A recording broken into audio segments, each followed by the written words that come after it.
Hi, guys. Welcome again to another episode of When the Scriptures Become Real. It's going to podcast where we learn, where we study, where we grow, where we try to become the best versions of ourselves as we can as we continue to serve our Lord. Again, we're so thankful that you guys are here. We're just so grateful that you guys have found the podcast. You can find the podcast on YouTube. You can also find it anywhere that you can get your podcast. And you can also, we would like you guys to go to the Facebook page and just look up When the Scriptures Become Real there.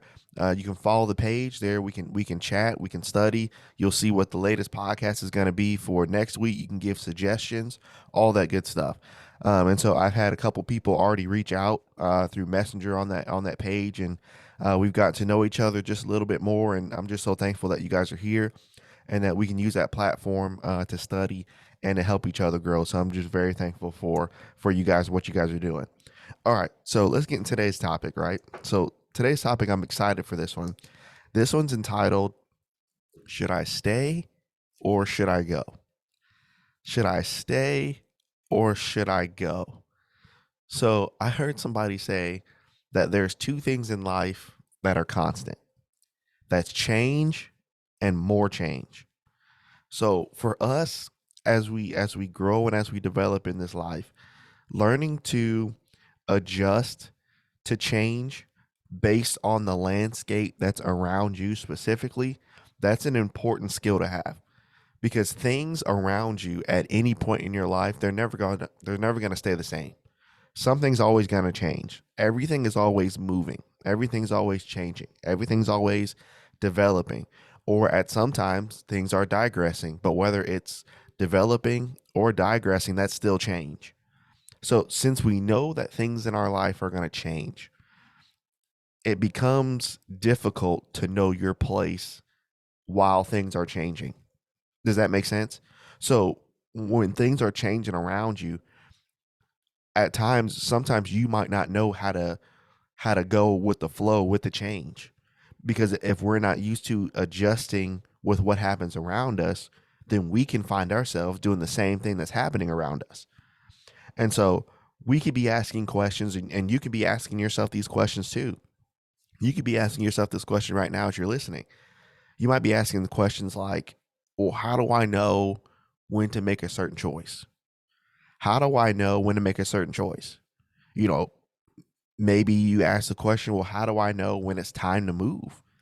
How do I know when, um, you know, I've done everything I can here? Maybe I don't need to be here anymore. Maybe I need to be somewhere else. How do I know when to make the right choice? Should I stay or should I go? So this is going to be such a great topic. And we're actually going to look at it at an example from David, and this is a great text in the scriptures. So let's go to First Samuel chapter 30 together. First Samuel chapter 30, and as we look at this, we're going to see how David learned to adjust on the fly, but David also understood and knew when it was time to stay, and he asked when the right time was to go. So it's an important thing that David did here. And we're going to just look and we're just going to walk through the text in First Samuel 30. So, again, if you're new to the podcast, we love to open up our Bibles here and just you guys can go back and check and take notes and do all this stuff on your own. All right. So, First Samuel 30. So, here's our first point here. So, should I stay or should I go? How do I know how to maneuver and work through some of this stuff in life? Number one, here's the first point. Don't make an emotional decision based on what's going on around you right now. Don't make an emotional decision based on what's happening around you right now. So let's read some of the text here. So beginning in verse 1. Actually, let me give you some background before we get in there. So chapter 29, David was actually supposed to go to battle, but there were princes that didn't want David to fight with them and go to battle. So essentially, they sent David home. So David and his men were ready to fight, but for some reason, they didn't want David to fight with them. So now David goes back to home base. Okay, so that's the scene. Chapter 30, beginning in verse 1. And it came to pass now, as these men are coming back to home base, when David and his men were come to Ziklag on the third day, The Amalekites had invaded the south and Ziklag and smitten Ziklag and burned it with fire. Now remember, what's David? Think about this. If you're a warrior, when you leave camp, your mind is ready to fight. So imagine you've been ready to fight for I don't know how long, and then you're sent back home. So now you're almost rejoicing because you understand I get to live another day. I get to live to fight another day. I can live to go back and see my family. So imagine the joy on on David's face. Imagine the joy on his men's face knowing, okay, we might not have had to fight that battle, but at least we can live another day to go back and see our families. So imagine all of them walking back home with joy. And now, remember, what did we just talk about? There's two things in life that are constant: change and more change. So notice right now, their current state, everybody's okay. Everybody's good. Hey, we don't got to fight today, and we get to go back home. So everything's good. But watch how quickly stuff changes. Verse number 2. And they burned the city with fire. Verse 2, and had taken the women captive that were therein, and they slew not any, either great or small, but carried them away and went their way. So David and his men came to the city, and behold, it was burned with fire, and their wives and their sons and their daughters were taken captive. Then David and the people that were with them lifted up their voice and wept till they had no more power to weep. So imagine, you understand, man, I get to go back and see my family. This man, David, a great man, led us. Now we can go back home. And on your way back home, you see smoke. And as you're walking back to your house, your wife is gone. Your sons are gone. Your daughters are gone. Things change just like that, don't they? You ever have something in life, maybe, our instructors called it a blue Monday. You ever have one of those days where maybe Sunday was good, maybe that weekend before was good, but for some reason it's something about that specific Monday. Everybody has a blue Monday where just thing after thing after thing after thing after thing just goes wrong, or at least it doesn't go the way that you planned it at all, and it's a Monday. So now they're doing all of this, and as they're going through, the happiness that they once had is totally gone. And so notice David's mindset here. Let's keep walking through our text. In verse 5, so not only were the people's wives and sons gone, but David's two wives were taken captive: Ahoanim the Jezreelitess and Abigail, the wife of Nabal the Carmelite. Now, if you're taking notes with me, I want you to highlight this phrase in verse 6. And David was greatly distressed, for the people spake of stoning him, because the soul of all the people was grieved, every man for his sons and his daughters. But David encouraged himself in the Lord his God. So remember, what did we just talk about? Should I stay or should I go? There's two things in life that are constant: change and more change. So our first point, as we're walking through our text together, don't make an emotional decision based on what's going on around you right now. So the mindset before was everybody's all good. David's mindset, I just help these men not to have to fight. So now we all go home. Everybody's sons and daughters are gone. And the text says that David was greatly distressed. So as we talk about this and as we're studying and walking through our text here, guys, it's so easy for us to be distressed, especially when things in your life not too long ago were just real good. Can you relate to that? Think about David's situation for a second. He and his men don't have to go to battle anymore, and everyone gets to come home alive. That's good. But then the camp is burned down. That's bad. So the question becomes for us, as we try to relate to what David's going through. David found himself in a state of happiness and then distress. So what can greatly distress you and I, right? And again, everything that I'm about to mention, all of this is natural. All of this is natural, and all of this is a part of change, and all of this is a part of living. All right. So what can distress you? What can distress us? Number one, what about your job? Can your job can your job stress you? You see, think about it. Remember, think about it from the mind of David. When you started, things were all good, but your current state, you're greatly distressed. So, isn't that what happens with our jobs sometimes?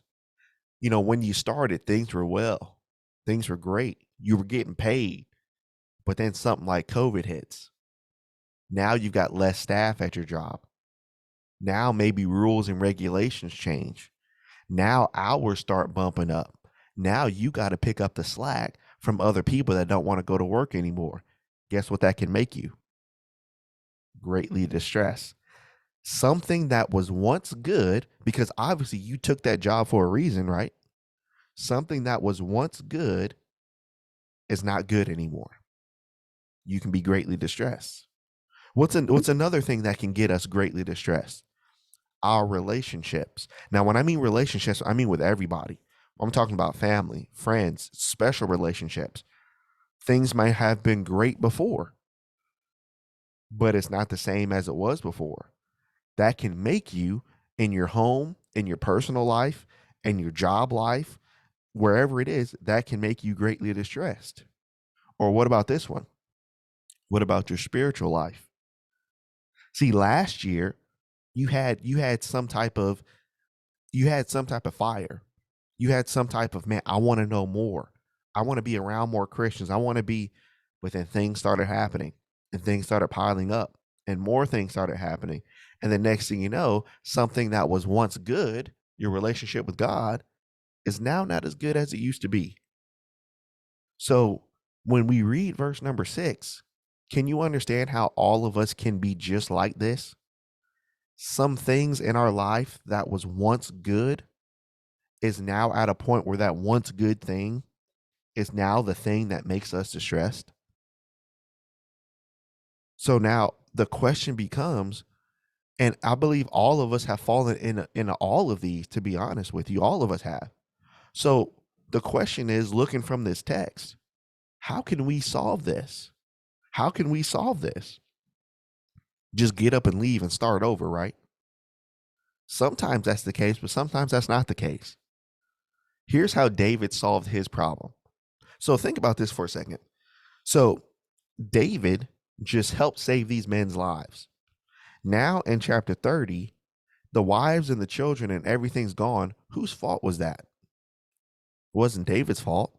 It wasn't their fault. It just happened to happen. But who gets all the blame for it? David. So now think about what David did in his situation. David could have said to his man that he was leading, all right, since y'all want to stone me, y'all just stay here and I'll go somewhere else. I'll leave. You guys fend for yourselves. David did something that was very, very rare. And this is why specifically I wanted to study 1 Samuel 30.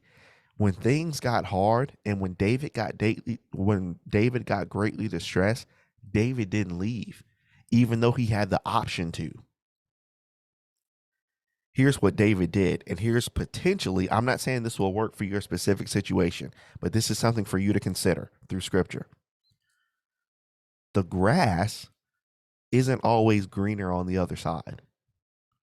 So those things that greatly distress us, your job, your relationships, your spiritual life, sometimes isn't it so easy for your job? Well, I just need another one.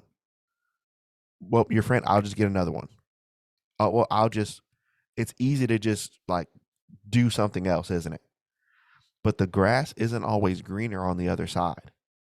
The grass is greener where you water it. The grass isn't always greener on the other side. The grass is greener where you water it. So notice what David decided to do. Instead of just leaving those guys because they turned on him, David, at the end of verse 6, David encouraged himself in the Lord his God. So think about this for a second. David watered the grass where he was at. David didn't just leave that grass. David decided to water it where he was. Well, how do we know that? So David, number one, encouraged himself in the Lord. But then let's keep reading. Let's look at verse 7 and 8. Then David said to Abiathar the priest, I pray thee, Bring me the ephod. And Abiathar brought the ephod to David. And David inquired, or David asked of the Lord. Now, notice the question that David asked. David didn't ask, should I leave these guys? David didn't ask, should I go off by myself? David didn't ask, what do you want me to do so I can get away from my problems? See, here's our problem as well, and myself included. When we're greatly distressed with our jobs, relationships, with our spiritual life, with whatever you want to put in there, the more you study 1 Samuel 30, we ask ourselves the wrong questions and we ask God the wrong questions. So when you find yourself in a state where you're greatly distressed, a lot of times we ask God, what should I do to get out of it? What do I need to do to get out of this? Well, maybe we're asking the wrong questions to God. Instead of asking him, how do I get up out of this job? How do I get up out of this thing? Sometimes instead of asking how to get out, sometimes we need to ask the Lord, what do you want me to do while I'm in it? That's a difference. David didn't ask for a way out of it. David asked, while I'm here, what do you want me to do while I'm here? David inquired of the Lord, and he asked, notice, it wasn't about himself. Do you want me to pursue after this troop? Do you want me to go after these guys that did this? But what could David could have asked? It's just like his son Solomon. Remember when God asked Solomon, what do you want? Solomon could have asked for riches. Solomon could have asked for glory. But Solomon asked, give me wisdom so that I can help this people. See, as we talk about answering these questions when change happens in our lives, instead of asking the Lord for a solution or asking the Lord for a way out, or asking the Lord, well, Lord, just put me up on another road. I need to go somewhere else. I need greener pastures. I need new scenery. Instead of asking the Lord for a way out, maybe we need to start asking the Lord, what do you want me to do while I'm here? What do you want me to do? So then notice, shall I overtake them? And he answered, and God said, pursue, for thou shalt surely overtake them.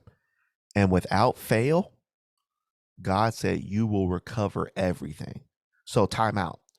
What if David would have asked God all about himself and how for himself to get out? He wouldn't have recovered his wife and everybody else's. David watered the grass where he was at. Now, was the grass dead? Yeah, the grass was dead. It was just green. Just saved these guys. Now they turned on me. So notice, and the thing about physical grass too, physical grass gets brown real quick. And we can learn a lesson from that. So David's grass a chapter before was green. But now everything turns brown real quick. So now because your personal grass is brown, you want to say deuces, right? Oh, well, can't really do anything here. Oh, well, I can't really. Well, wait a second. Maybe we leave our personal grass too quick. The grass isn't always greener on the other side.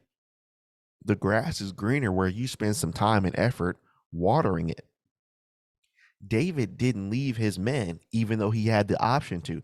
All right, so this grass is brown where I'm at right now. Everybody hates me. Everybody wants to turn on me. They was just with me too. So you know what? I'm out. He could have done that. But David encouraged himself. David asked the Lord the right questions. And now David understood where to go. So should I stay or should I go? What did David learn? Don't make an emotional decision based on what's going on right now. See, notice what David was able to do. And as hard as this was, David almost was able to take his emotions out of it to make the right choice.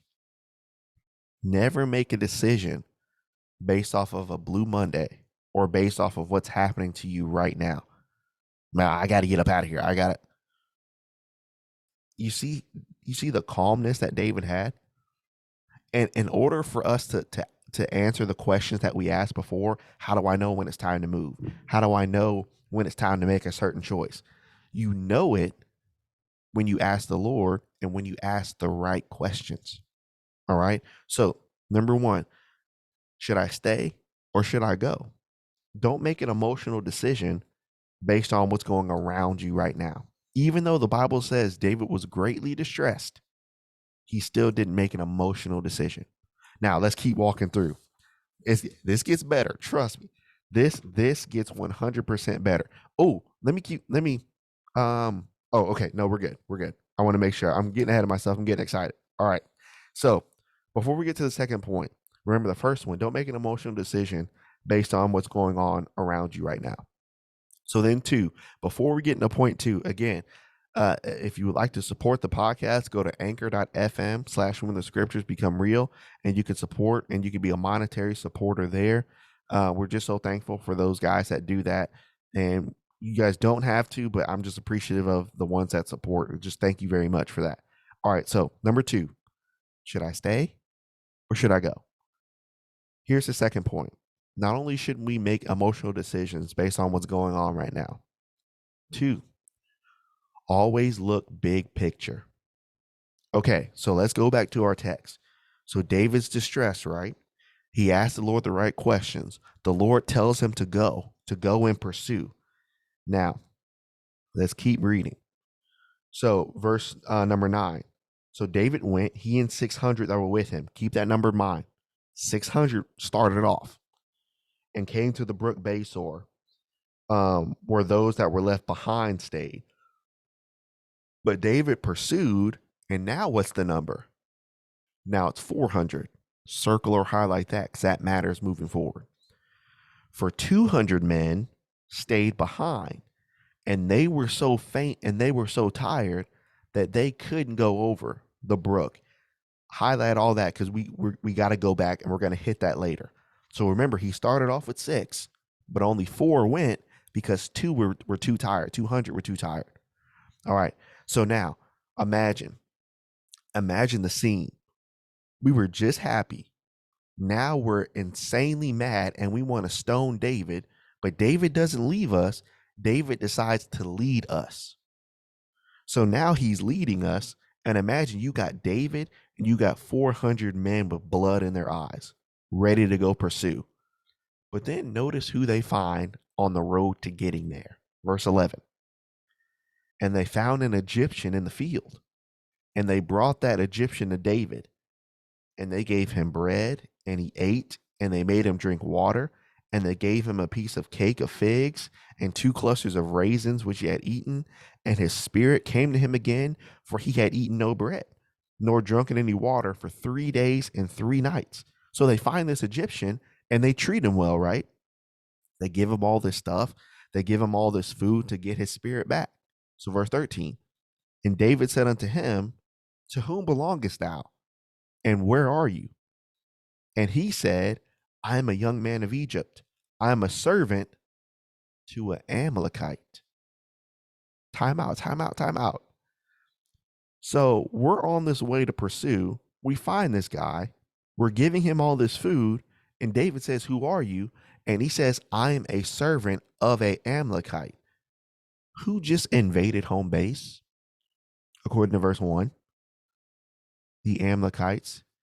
Now it gets a little bit more juicy. All right, let's keep going.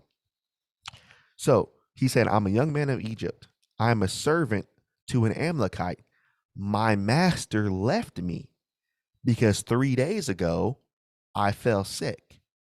So then watch verse 14. We made an invasion of the south of the Cherethites upon the coast which belongs to Judah and upon the south of Caleb, and we burned down Ziklag with fire. Bro.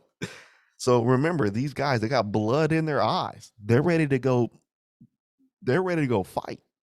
They find this guy, they find this Egyptian, they feed him and they treat him well. And then all of a sudden, can you imagine that guy just stuffing his face? Oh man, this cake is good. This stuff is amazing. David says, where are you from?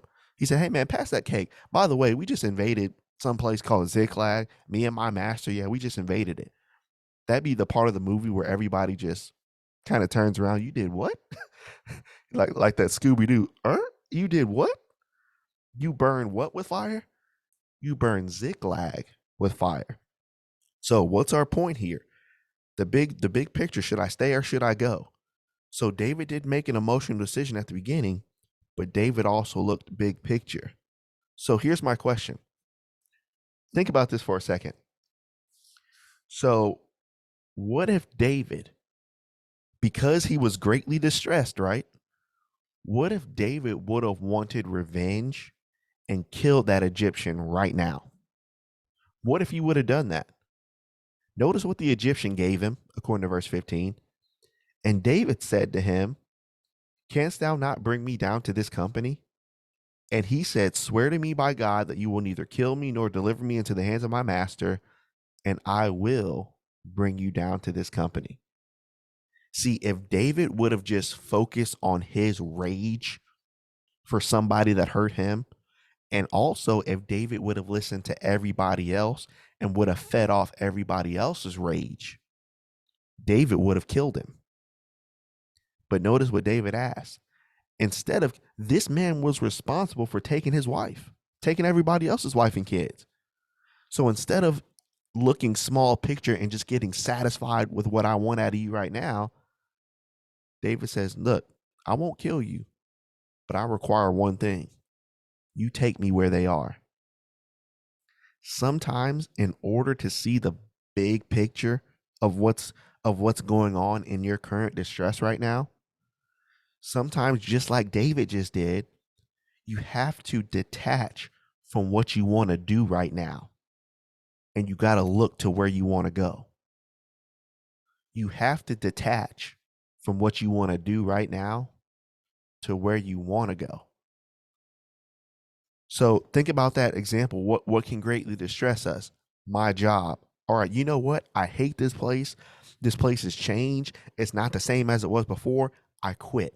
Okay, cool. So you're not at that job anymore. Now what are you? You're unemployed. Guess what you're not making anymore? Money. So because you're not making any money, now potentially your lifestyle suffers because you were so mad that you wanted to get out of that job so bad that you decided to make a personal choice to do what you wanted right now. But instead, potentially, guess what you could have done? As much as you hate the place, potentially, maybe you could talk to somebody there and look at resources of where you can get hired somewhere else before you quit. Instead of quitting because, man, I got to get out right now. You see how easy we can do that? With everything, with people, we can do it so easy because we want to rip it off right now. But sometimes, people always say, man, just rip off the Band-Aid, just rip it off right now. It'll heal later. I get the concept. And in some cases that works. But in terms of 1 Samuel 30, sometimes instead of ripping the Band-Aid off, sometimes you need to peel it off. It comes off anyway. So why don't you cause yourself less pain? Sometimes you need to peel it off. That's wisdom. David didn't listen to his men and didn't listen to his men's emotions, and he didn't listen to his. He not used this man, but this man was able to aid him in getting what he really wanted. There's a book that I just read, and again, this is a great thing for you guys to take notes on. Just a side note, there's a book called Tuesdays with Maury. My mom told me to read it. It was a great book. And there's a movie on YouTube. You need to watch that too. Great movie, especially for young men, young women too, because there's some great things in there too. But essentially, it's an older man talking to a young man about things in his life, about how he needs to be better for his personal life and his relationships, other things too. And so one thing that the old man told the young man was, you need to learn to detach. He said, feel the emotion, but use it for your benefit. Don't let it control you. David learned to detach what he felt for this guy, and he helped, and he said, well, you just take me where they are. Always look big picture. Do you see how, as we're walking through this text, how getting your answer of should I stay or should I go, should I make this choice or should I make this choice? Can you see as the Bible is starting to develop these points for us, And those that don't know this style, and this is how I was taught how to preach from my dad and from other men as well from school, but specifically dad's the one that taught me first of how to. It's called expository, where you're literally just going through the text and the text is making your points for you. All right. So as we're doing this, can you see how learning to make these choices and learning to deal with change, you're not going to figure it out in one day. You're not going to figure it out in a month, in a couple months. You understand you got to let some things work. And going back to that example of watering the grass, all of this started from David not leaving. All of it started was from David watering the brown grass where he was at. He watered the grass where he was to make it green.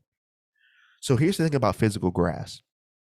When physical grass is absolutely dead, I mean, I'm talking about, you know how when you drive through neighborhoods and it just looks like, I mean, someone literally just put like a brown a brown paint bucket on it. I mean, it's just brown as it gets.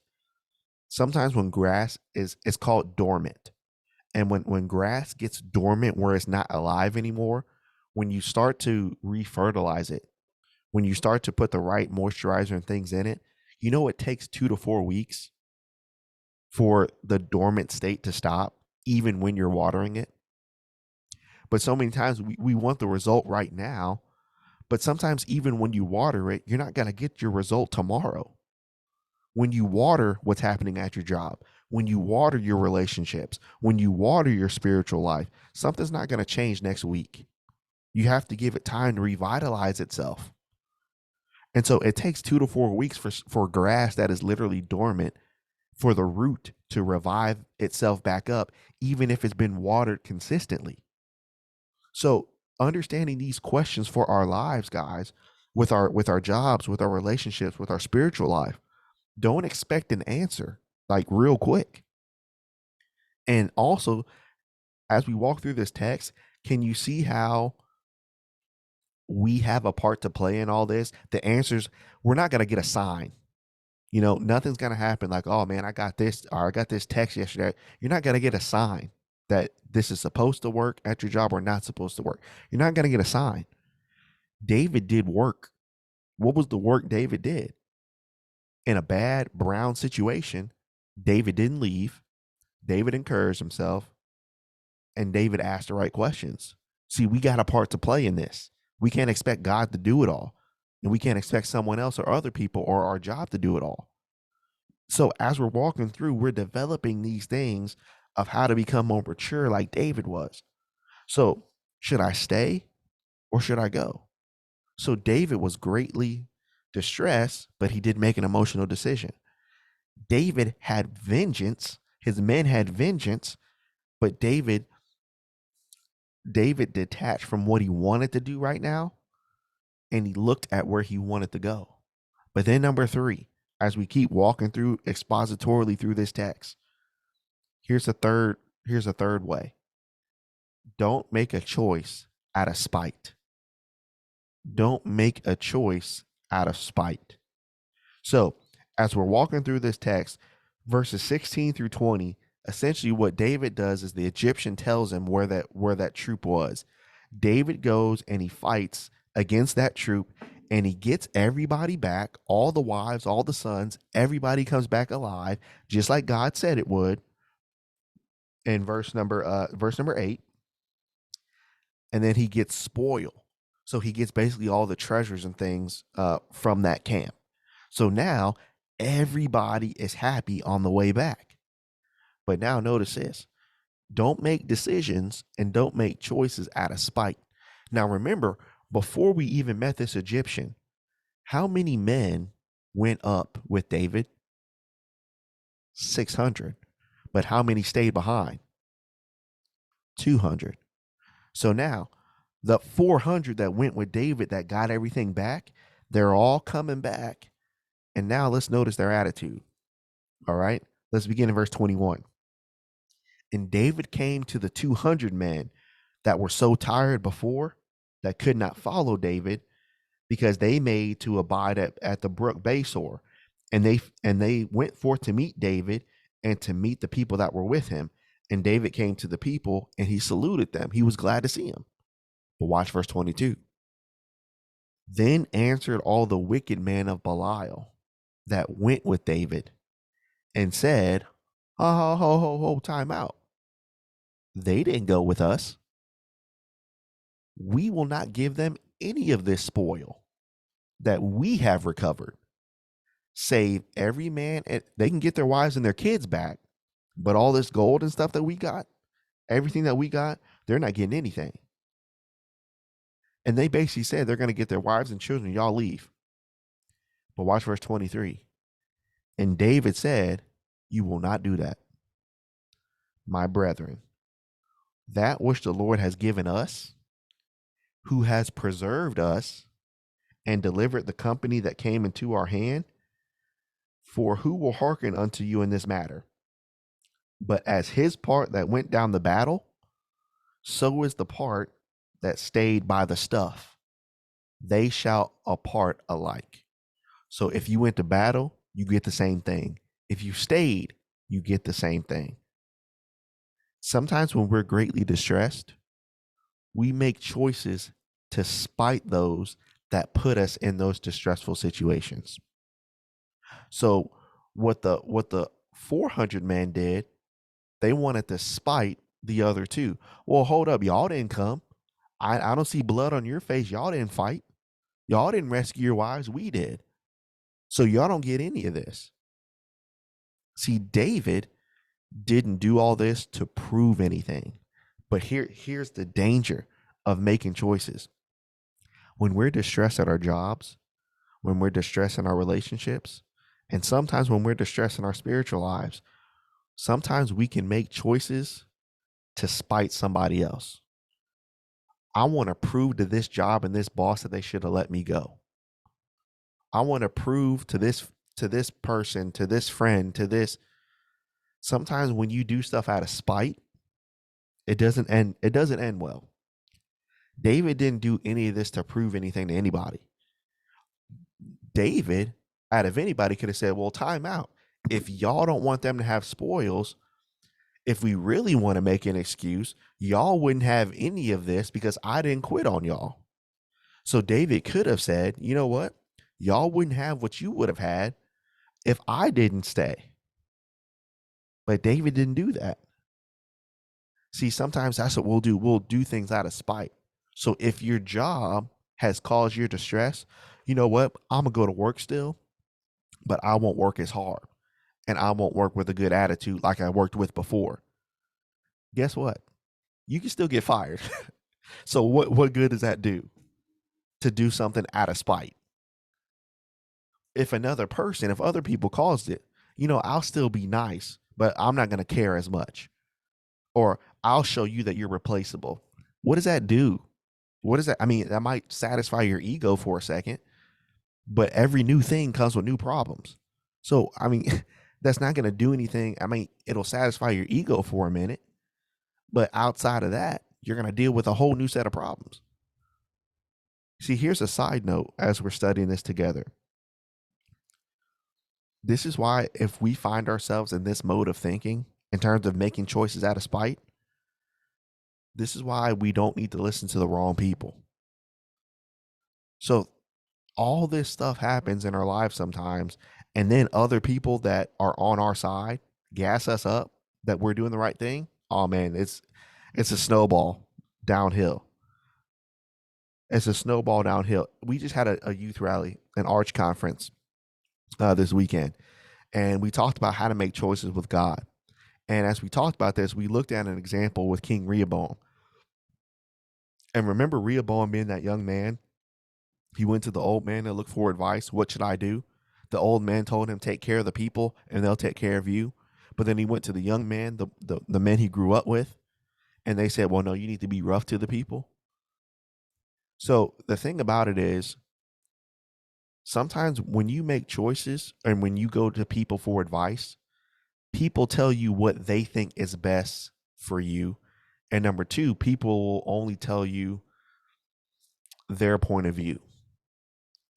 So when you get advice from people, who has to live with the consequences of that? They don't. So think about Rehoboam's situation. Okay, you guys think I need to be rough to the people. I'll do that. But at the end of the day, y'all don't sit on the throne. I do. My consequence is bigger than yours. So this is why we got to be so careful when we get advice from people. And so, you think about I had a friend, and here's an example that I think will hit home.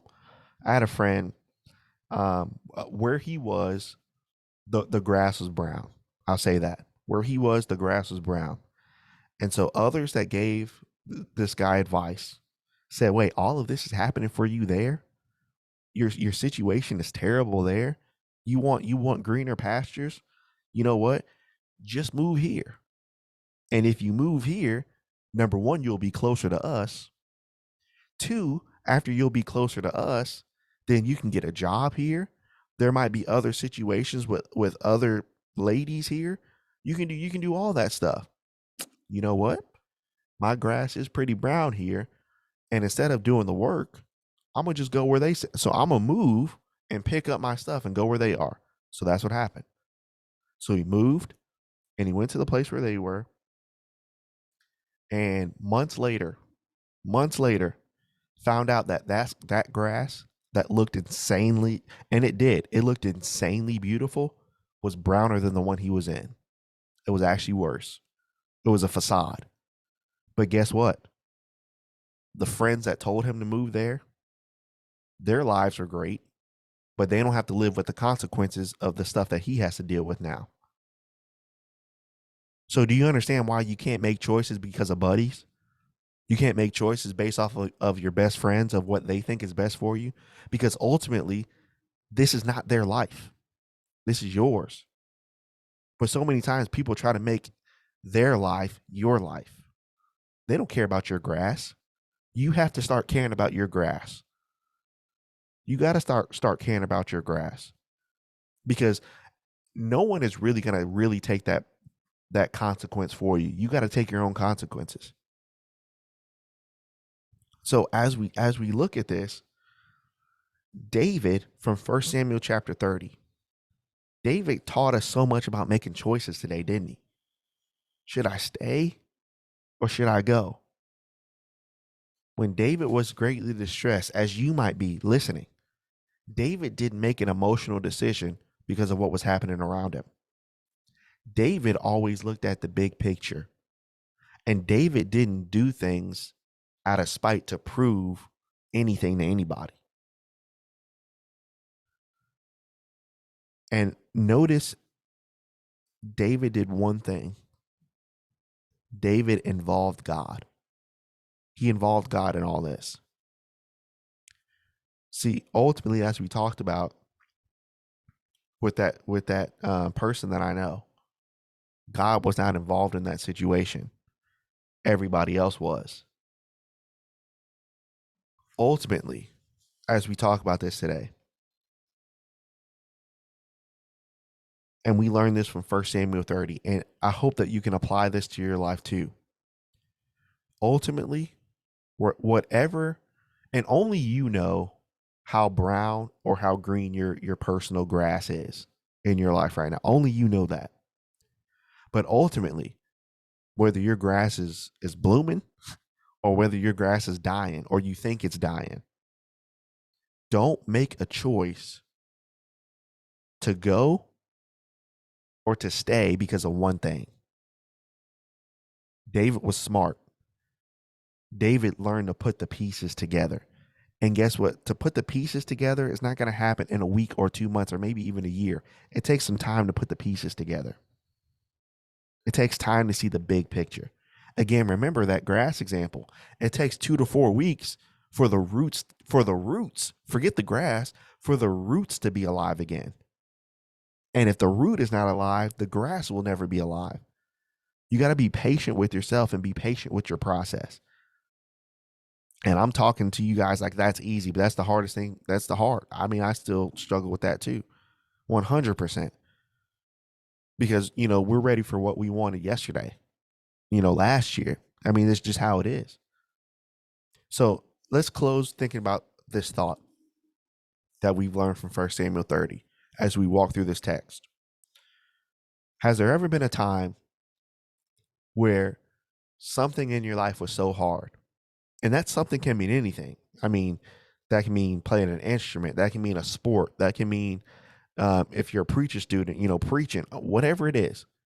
Has there ever been a time where something was so hard, that thing, whatever it was, it gave you so much grief, it gave you so much trouble, you wanted to quit multiple times, you wanted to give up, but for some weird reason, whether it was school, work, your job, an instrument, what you teach, what you love, no matter what that is, for some weird reason, as much grief as that thing gave you, as hard as it was, for some reason, the next day, you kept putting effort into it. No matter what it was, the next day you didn't quit. Guess what that's called? That's watering your grass. You finally got it though. That instrument that took you so long to learn, you're a master at it now. That subject that you hated, you love and you teach that now. For me, studying the scripture and learning this, I couldn't get it. But now I love to do this. It gave me grief. I wanted to quit. But you got it. So now, understanding that you got it and you just, for some weird reason, you just kept at it, even though you knew you didn't want to keep at it. After the fact, have you ever said to yourself, I'm glad I didn't quit? I'm glad I didn't, looking back, I'm glad I didn't quit. You see, we can't say that if we aren't willing to start watering the grass that's around us to the things that we think are dead. So many times, the things that we think are dead, maybe it needs to be dormant right now. Maybe it needs to be dormant for a while. Why? Here's what I didn't tell you about that dormant grass.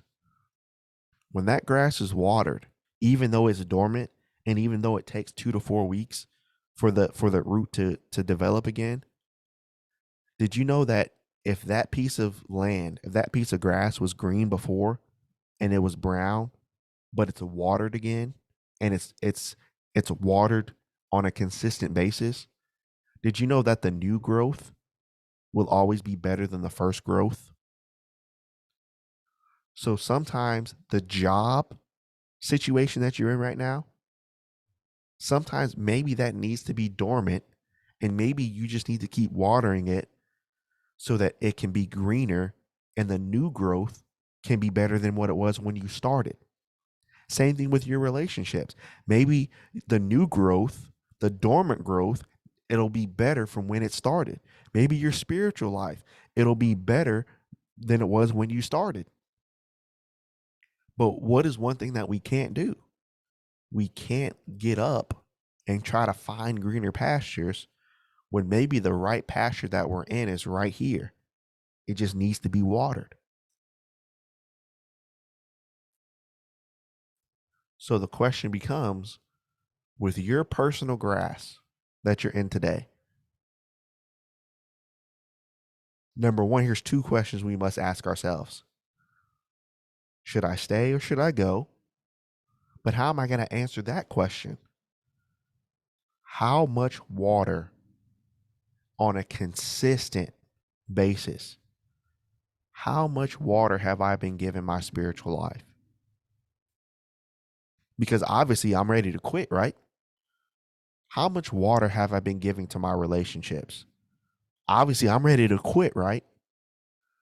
How much water have I been giving to my job, to my things around me? But I'm ready to quit, right? Maybe before you quit, spend some time giving your grass some new growth. And as patient as you are, and as you keep trusting God as David did in 1 Samuel 30, wouldn't it be sad the moment that you left your plot of grass, someone else came and watered it, and it looks better than the grass that you thought would be greener? Water your grass. I can't tell you though. I don't have the authority to tell you what your grass is going to be. But through this text in 1 Samuel 30, we can say if you water the grass that's around you, you might be surprised. Should I stay or should I go? What a great text. What a great text from 1 Samuel 30. I was so pumped to teach this because this is just one of my favorite texts anyway. But it's just the more and more you study, it's just amazing, man. It's amazing as you just go through. And this is why, for those that listen and those that love the Bible, when you just stick with what the Bible says, look how much we just got out of this. This was all from first. This is one chapter. When you stick with just the Bible rather than someone's opinions, someone's stories, what someone thinks, look how much we can get out of this, guys. It's right here.